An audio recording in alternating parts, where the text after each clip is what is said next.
Bonjour à toutes, j'espère que vous allez bien. Donc nouvelle vidéo pour cette nouvelle semaine sur le thème de l'estime de soi. Donc la semaine dernière, on avait vu la confiance en soi, donc ça me paraissait logique de voir l'estime de soi.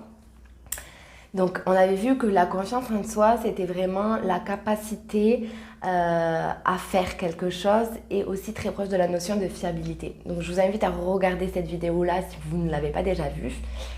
L'estime de soi, la différence est que ça va être vraiment rattaché à nos valeurs.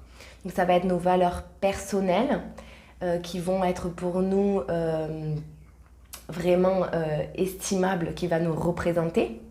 Donc notre valeur personnelle et nos valeurs personnelles et notre valeur. Donc il y a deux notions dans l'estime de soi. Donc on a nos valeurs et notre valeur. Nos valeurs, par exemple, ça va être, il en existe énormément, il y en a plus de 300. Nos valeurs, ça va être par exemple la famille, l'apprentissage de soi, l'évolution, l'argent, ça peut être aussi ça. Ça peut être l'honnêteté. Ça va être des choses qui vibrent tellement fort en vous, qui pourraient même vous faire sortir de vos gonds si cela n'est pas respecté par les autres. Si même vous ne respectez pas ça dans votre vie, vous allez vous sentir mal. Ça va avoir une puissance vraiment importante en fait. Au fond de vous, il va se passer quelque chose d'important.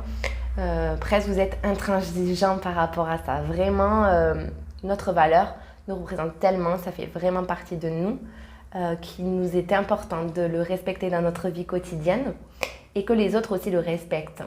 Et quand je dis ça, c'est important aussi de noter que nous aussi, nous avons respecté les valeurs de l'autre personne en face, tout en se respectant. Donc en fait, les valeurs vont beaucoup représenter aussi nos limites. Par exemple, vous êtes quelqu'un, votre valeur est l'honnêteté. Vous ne supportez pas donc tout ce qui est mensonge, que ça soit des petits, des gros, des mensonges justifiés, peu importe, tout ce qui est notion de mensonge, vous ne supportez pas cela. Puis dans une relation avec quelqu'un, cette personne va vous mentir. Même si c'est un petit mensonge de rien du tout, qui lui est juste propre, qui ne vous appartient pas, cette personne-là va vous mentir.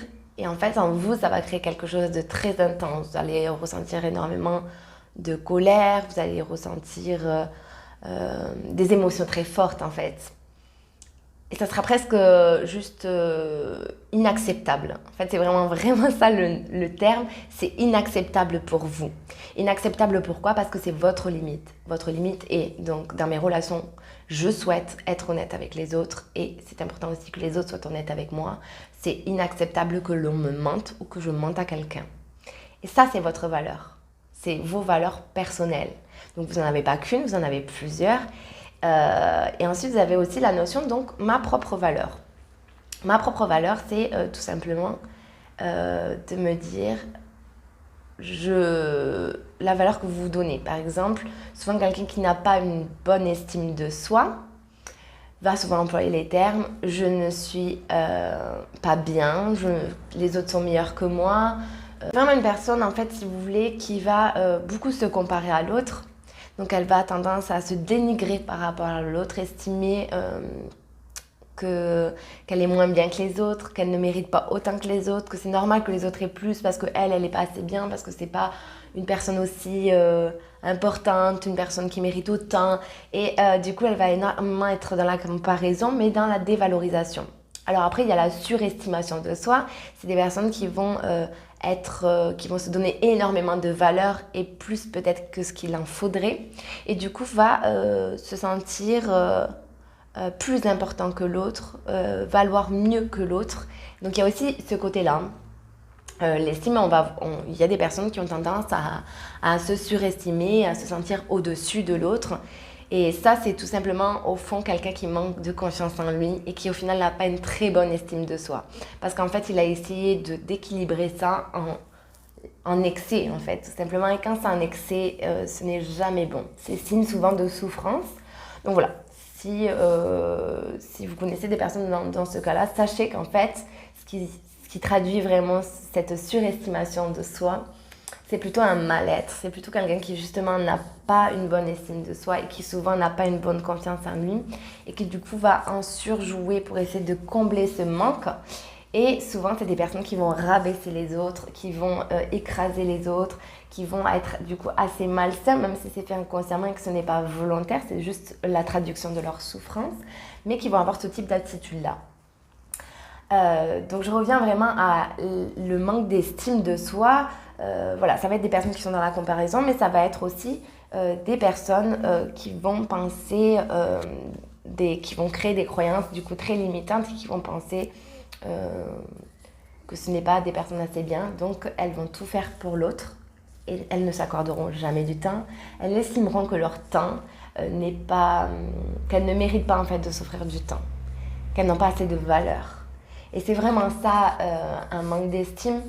Et c'est pour ça que c'est très important d'arriver à trouver un équilibre dans notre estime de soi. Parce que du coup, on est beaucoup tourné trop vers l'autre et du coup, on ne s'apporte pas ce que l'on a besoin de s'apporter. On ne remplit pas nos besoins. On va être beaucoup dans l'attente de l'autre, mais l'autre n'est pas là pour combler nos besoins. C'est à nous de les combler. Et ça va nous rendre profondément malheureux. Ça va être compliqué aussi de pouvoir faire des choses parce qu'on se sentira toujours pas assez bien. On se sentira médiocre. On va vraiment se dénigrer. Et ça engendrera un mal-être profond. Donc une chose que j'aimerais bien vous proposer, c'est commencer déjà par faire un point. Vraiment, je fonctionne comme ça et vous allez voir dans toutes mes vidéos, c'est déjà commencer à faire un point où vous en êtes, qu'est-ce qui se passe, essayez de comprendre. Parce que réellement, quand on comprend, qu'on analyse et qu'on sait pourquoi il se passe ça, quelles sont les raisons, qu'est-ce qui s'y cache derrière, c'est tellement plus facile de guérir quelque chose ou de rééquilibrer quelque chose quand on comprend, que plutôt, si on ne comprend pas ce qui se passe et les raisons qui y sont attachées, c'est impossible en fait de... Enfin, on va faire quelque chose, mais ça va être très superficiel, ça ne va pas être en profondeur, donc ça ne restera pas dans le temps. Et puis en plus, ça vous permet d'apprendre à vous connaître, de le faire en profondeur. Donc l'idéal, ça serait de noter sur une feuille, donc la première phrase, c'est « Je ne suis pas assez bien pour » et vous mettez tout ce que vous pensez que vous n'êtes pas assez bien pour. Alors, c'est vraiment plus la notion de valeur, donc ça va être vraiment le fait de ne pas être assez bien pour quelque chose ou pour mériter quelque chose. Et ensuite, vous pouvez faire la deuxième phrase où « Je ne suis pas aussi bien que telle personne ».